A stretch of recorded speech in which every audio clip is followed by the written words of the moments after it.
पृथ्वी पर सबसे आकर्षक पादपों में से कुछ होते हैं। उनके पुष्प विभिन्न आकार, आकृति, रंग और सुगंध के होते हैं, लेकिन इन सब की कुछ कीमत होती है।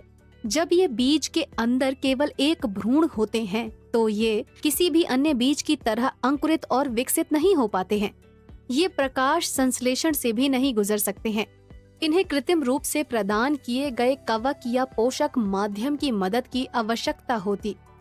इसका मतलब क्या है?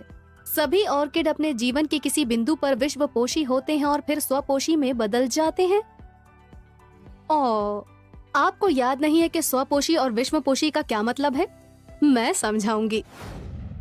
हरे पादपों की पत्तियों में हरा वर्णक होता है जिसे पर्णहरित कहा जाता है, जो सौर ऊर्जा को अवशोषित करने और स्थिरीकृत करने में सक्षम होता है। सौर ऊर्जा की उपस्थिति में वे कच्चे माल जैसे कि कार्बन डाइऑक्साइड का उपयोग करते हैं।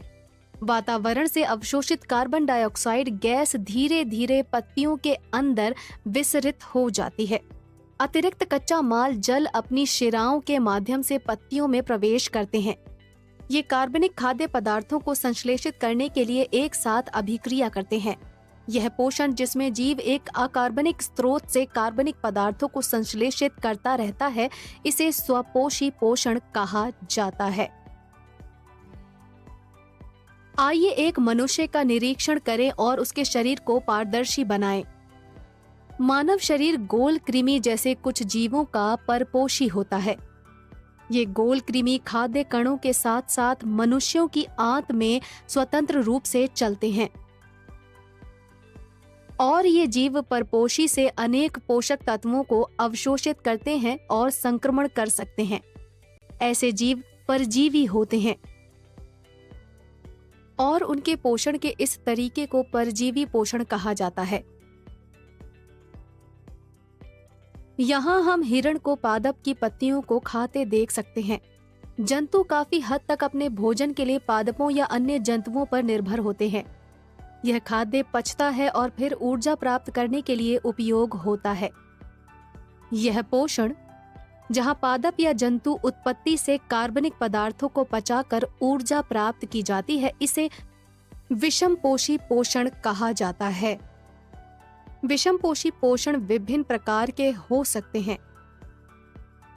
कवक जैसे जीव पोषक तत्वों को पाने के लिए मृत क्षयमान कार्बनिक पदार्थ पर निर्भर करते हैं। ऐसे जीवों को मृतजीवी कहा जाता है और पोषण के इस तरीके को मृतजीवी पोषण कहा जाता है। मनुष्य भोजन को अंतर्ग्रहण की प्रक्रिया से ग्रहण करता है।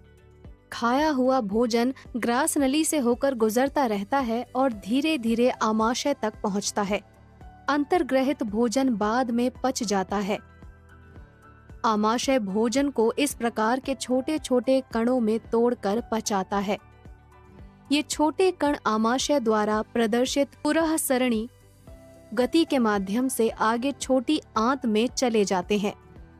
छोटी आंत में जाते समय भोजन के कण आगे निकल जाते हैं और छोटे छोटे कणों में टूट जाते हैं और अंत में इन्हें मानव शरीर द्वारा अवशोषित कर लिया जाता है। इस प्रकार का पोषण, जहां जटिल कार्बनिक पदार्थ अंतर्ग्रहित, पाचित, अवशोषित, स्वांगीकृत और बहिक्षेपित होता, प्राणी संभोजी पोषण होता है।